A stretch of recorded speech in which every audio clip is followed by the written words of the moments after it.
What's up, guys? This is Everyday Man's Review here, and I'm moving on. I'm moving on from the Parrot Bebop 2. I recently sold it, and I'm going to step into the world of DJI. That's right, folks. I'm going to get myself a DJI drone.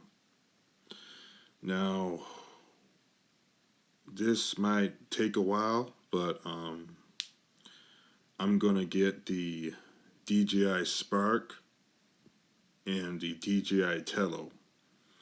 The first one I'm gonna get is the DJI Tello, and I'm gonna do a review on that. And then the second drone I'm going to get is the DJI Spark.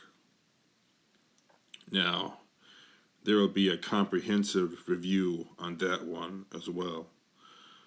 The reason why I chose DJI over Parrot is because the Parrot drones, they're good for the beginner and all and stuff, but the DJI just brings it to a whole new level. The image quality is just insane. With the DJI Spark, you got a controller. You can control it for about at least a half a mile. It's really good. And the DJI Telos is like almost like my Parrot Bebop. It's got almost the same image quality, but might be a little bit like choppy. The video might be a little bit choppy on a DJI Telo, but it's all good.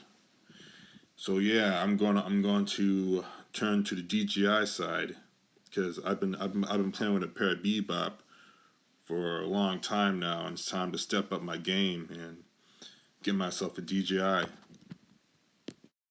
The Bebop for me was cumbersome to carry around. It was too large and big for me to take on travel tips. If I could have had a DJI Spark, then it would be a lot better for me to take travel photos and stuff and explore more and have more fun with it. But DJI is the way. And if you want to join me, there'll be links below this description, below this video, to check it out. Have a nice day.